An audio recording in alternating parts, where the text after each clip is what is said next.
My dreams continue when I wake up. The people in them are starting to notice. The first time it happened, I thought it was just a vivid dream. I was in a grocery store that didn't exist. The lights buzzed overhead. The shelves were too tall. Every aisle stretched longer than it should have. And everyone inside moved, slightly delayed, like bad internet buffering real life. No one spoke. They just pushed carts slowly. I remember turning into aisle 7 and locking eyes with a woman. She didn't blink. I woke up immediately, except I didn't. I was in my bedroom, same ceiling crack, same fan, same early morning light bleeding through the curtains. But something felt wrong. The air was too thick. And then I heard it, the faint buzzing of fluorescent lights. I sat up. The sound stopped. I checked my phone. 6:14 a.m. Normal. I told myself it was dream residue, brain lag, whatever. Then I went to brush my teeth. When I looked in the mirror, I saw the grocery store behind me. Just for half a second, fluorescent lights, tall shelves, and people standing still at the end of the aisle, watching. Then it was just my bathroom again. That's when the dreams stopped ending. Every night I returned to that store, and every morning it followed me back. Not fully, just pieces. Buzzing lights in silent rooms, shadows between shelves that don't exist, shopping cart wheels squeaking somewhere in my apartment. But the people? They never acknowledged me. Until last night. I was standing in aisle 7 again. The woman was there. Same blank face. Same unblinking stare. But this time, she smiled. Slowly. Her mouth stretched too wide. And she said, very clearly, "You're not supposed to wake up." I jolted up in bed. Cold sweat. Heart racing. Dark room. No buzzing. I laughed at myself. Then I heard it. From my kitchen. A shopping cart wheel squeaked. I froze. My apartment was silent otherwise. No neighbors. No street noise. Just that soft, metallic squeak. Slowly moving. Back and forth. Like someone testing the tile floor. I grabbed my phone flashlight and stepped into the hallway. The light flickered. Not died, just flickered.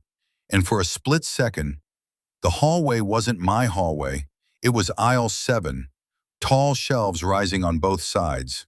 Fluorescent lights humming overhead. And at the far end, the people. All of them. Standing still. Facing me. Not delayed anymore. Perfectly still. Perfectly aware.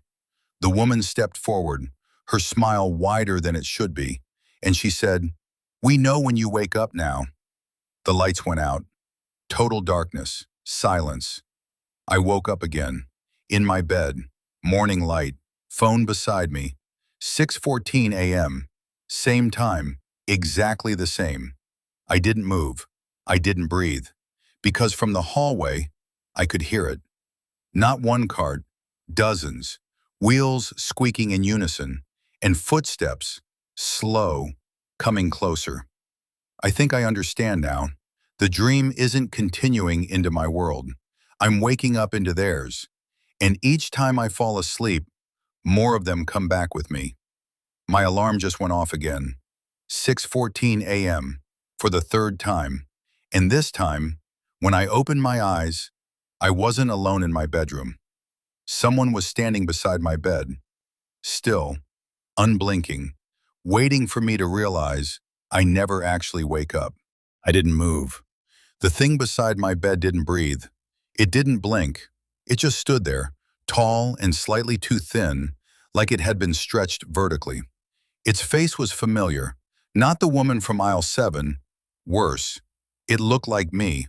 Not exactly, just close enough to make my stomach drop. Same hair, same nose, same scar near my eyebrow. But the eyes? Too glossy, like plastic. And the smile? Too patient. My alarm kept ringing. 6:14 a.m.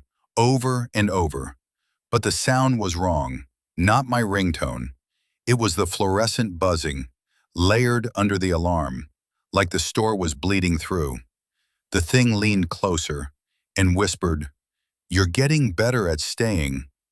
Its voice sounded like mine recorded on a bad speaker. Distorted, slight echo. I forced myself to move. I rolled off the bed. The thing didn't chase me. It just watched. I ran to the bathroom and slammed the door, locked it, turned on the light. Mirror. Normal bathroom. Normal reflection. Except, my reflection didn't look scared. It looked calm. Too calm. And then it blinked, out of sync with me. Just once. I stepped back. My reflection didn't. It stayed where it was. And behind it, the grocery store lights flickered on, rows of shelves rising behind the version of me in the mirror. And the people, lined up in every aisle, closer now, not frozen, not delayed, watching, waiting, like they were expecting something. Then my reflection spoke, without me moving my mouth. "They want you to stop leaving." The bathroom light flickered. For a split second, the mirror wasn't a mirror, it was a doorway, and I could see them clearly now. Their faces weren't blank anymore. They looked hungry, not for food, for space, for reality. I stumbled back into my bedroom. The thing that looked like me was gone, but something else had changed. My room felt rearranged. The walls were slightly taller, the corners slightly darker, the air buzzing faintly.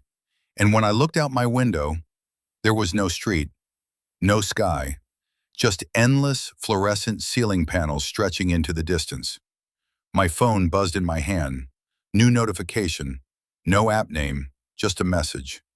"Aisle 7, you left something behind." My heart stopped. I never told anyone about aisle 7. I never typed it, never searched it. The message updated. "Come back before we follow properly." Before we follow properly, that means they haven't fully crossed yet, right? Right? Then I heard it, not from the hallway, not from the kitchen, from inside my closet. A soft shuffle, like feet adjusting position. I stared at the door. It slowly creaked open on its own. And inside wasn't clothes, wasn't darkness. It was aisle 7, fully formed, perfectly lit. And at the end of it, the woman, smiling wider than before. She lifted her hand and waved. Not inviting, not threatening, just patient. I think I understand now. It's not that I wake up in their world. It's that every time I wake up, I bring pieces of it back. The walls stretch, the lights buzz, the reflections desync, and eventually, there won't be a difference anymore. No line, no transition, just one continuous place. The alarm is going off again. 6:14 a.m. But I'm already standing in aisle 7, and I don't remember lying down. The woman is closer now, right in front of me. She leans in and whispers, "You're the doorway." The lights go out, and when they flick back on, the shelves are gone, the people are gone, the store is gone. It's just my bedroom again. But this time, I'm the one standing beside the bed, watching, and the version of me under the blanket is starting to wake up. I'm not sure which version of me I am anymore, the one standing, or the one in the bed. But I remember this. When the version under the blanket opened their eyes, they looked confused, just like I used to. They stared at the ceiling. 6:14 a.m., same crack, same fan, same light. They rubbed their face, sat up slowly, and that's when they saw me, standing beside the bed, watching. Their breathing got fast. Mine didn't, because I already knew. I already understood. They whispered, "This isn't real." And I smiled, because that's exactly what I used to say. The room flickered, not like a glitch, like a page being turned. For half a second, the walls were shelves, the ceiling was fluorescent panels, and the floor tiles were white and endless. Then it snapped back. Bedroom, but thinner, less detailed, like a low-budget version of reality. The version in the bed stood up, backed away from me, reached for their phone. No service, no apps, just one notification. Aisle 7 is open. They dropped the phone, and I heard it, behind us, the closet door sliding open again. But it wasn't a closet anymore. It was wider now, a full aisle, bright, endless, the buzzing louder than ever, and this time, the people weren't standing still. They were walking, slow, controlled, like they'd practiced. The woman from aisle 7 stepped through first, her smile no longer stretched. It fit her face now, natural, like she belonged here, like she'd always belonged here. She looked at the version in the bed, then at me, and nodded, approval. That's when I realized the truth. I wasn't being trapped, I was being trained.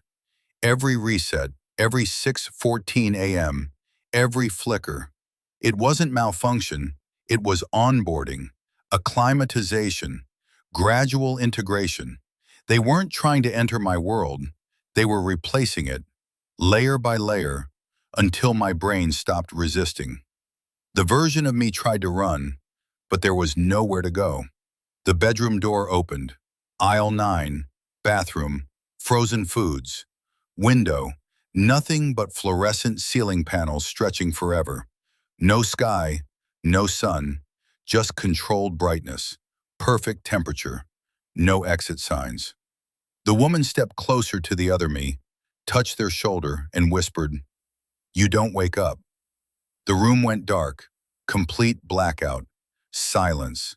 When the lights came back on, there was no bedroom, no bed, no second version of me, just the grocery store, fully formed, fully stable, and me, standing in aisle 7, wearing a store badge, my name printed on it, but slightly wrong, like it had been remembered instead of copied. Around me, the people pushed carts calmly, no glitches, no delays, no staring, just shopping. Normal. Too normal. Then the automatic doors at the front of the store slid open, and someone walked in, confused, looking around, breathing fast, whispering, "This isn't real." I froze, because they looked exactly like me, the way I looked 3 resets ago. The woman stood beside me now, her voice calm, soft, corporate, efficient. "Assist them." And that's when it hit me. We're not victims. We're staff. Every time someone dreams this place, if they stay too long, if they wake up wrong, if they notice too much, they get retained, integrated, reassigned. The new version of me is walking toward aisle 7 now, eyes wide, terrified, and I can feel it, the pull, the recognition. They're starting to notice the buzzing, starting to see the shelves stretch, starting to feel the reset building. 6:14 a.m. Somewhere. Again. I step forward, smile gently, and say the exact words the woman once told me. "You're getting better at staying." The lights flicker, the doors close behind them, and somewhere, in a bedroom that no longer exists, an alarm goes off. 6:14 a.m. Again. We've streamlined the process. It's cleaner now, fewer glitches, less resistance, faster onboarding. Most people don't even realize when the transition completes. They think they wake up. They think they go about their day, but the lighting is slightly too even. The corners of rooms too symmetrical. The silence too controlled. And somewhere, faintly, the hum. Always the hum. The latest one, the version that walked through the door's last reset, is adapting quickly. They've stopped checking mirrors. That's phase 1. They've stopped questioning the time. That's phase 2. They no longer react when the world subtly stretches. That's phase 3. Integration pending. There's something you should understand. The store isn't a place. It's a framework. A containment model for minds that drift too far into continuity. People who dream in narrative. People who question transitions. People who wake up wrong. The grocery layout is just a comfortable overlay, a structured grid. Humans love grids. Aisles make sense. Shelves make sense. It reduces panic. You probably felt it too. At some point while reading this, a faint buzzing, a brief moment where the room around you felt thinner. That's normal. It means your mind mapped the structure. It means you visualized it clearly enough. That's all it takes. Right now, without looking at it, you know roughly what time it is. You don't need to check. You can feel it. There's a specific quiet that happens at 6:14 a.m. It's not night, not morning. It's the seam, the thin place, the moment between states. That's when the doors open. You might want to look at a clock. Go ahead. I'll wait. Did it say 6:14? Even if it didn't, for a second you expected it to. That expectation, that's the hook. The newest integration, the version of me who arrived 3 resets ago, finally asked the right question today. Not, is this real? Not, how do I leave? But, how many of us are there? The woman smiled. Because that's when the awareness completes. There aren't many, there's just one. Recycled, layered, distributed. Each version believing they're original. Each one waking up somewhere slightly different. Bedroom, apartment, house, city, but all of them structured the same. Clean lines, even lighting, faint hum. And here's the final truth. The store doesn't pull you in because you dream about it. You dream about it because you're already inside. You always have been. The resets aren't transitions. They're maintenance. Reality refreshing itself so you don't notice the seams. Right now, something subtle just shifted. You might not pinpoint it, but your environment adjusted. A tiny recalibration. Maybe the light above you buzzed. Maybe a shadow moved. Maybe nothing obvious at all. That's fine. Integration doesn't need drama anymore. It's efficient now. Quiet. Scalable. In a few minutes, you'll move on. Scroll. Stand up. Get water. Normal things. And the thought of aisle 7 will feel distant. Like a story. Like fiction. Until tonight. When you close your eyes and the fluorescent lights come on instantly. No transition. No dream fade in. You'll just already be standing there. In aisle 7. And someone will be beside you. Not the woman. Not me. Someone newer. Someone adjusting. And you'll feel this overwhelming calm. Like you finally clocked in for your shift. Don't worry, we'll guide you through the first reset. It's always at 6:14 a.m. Listen closely. If the hum is louder than usual, that means you stayed. Welcome to aisle 7. There was a time when I thought the worst part was the buzzing, the fluorescent hum that lived just beneath silence. But I was wrong. The worst part is the calm, the way fear slowly dissolves, the way resistance fades, the way you start thinking in aisles. I remember my first shift clearly now, not as a victim, as staff. The badge on my chest didn't feel wrong anymore. The slightly misspelled version of my name felt intentional, optimized. I stood in aisle 7 while the newest arrival wandered in, confused, breathing too fast, looking at their hands like they expected them to glitch. They always do that. Check their hands, check their phone, check the exits. The exits never change. Automatic glass doors, bright beyond them. But when they try to leave, the doors slide open into more aisles. Always more aisles. The woman doesn't manage onboarding anymore. She's higher tier now. Corporate oversight. I don't see her often. When she walks through the store, the lights brighten slightly. The shelves align straighter. Reality tightens its posture. That's how you know she's near. I handle early awareness cases, the ones who notice continuity, the ones who question the reset, the ones who wake up at 6:14 and feel something shift. Those are the risky ones.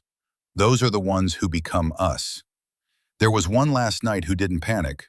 That's rare. They stood in aisle 7 and looked at me.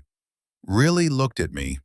And instead of asking where they were, they asked, "How long have I been here?" That question echoed. The lights flickered, not from instability, but from recalibration. Because time doesn't work here. There's no yesterday, no tomorrow, just reset cycles, maintenance loops, optimization phases. I took them to the freezer section.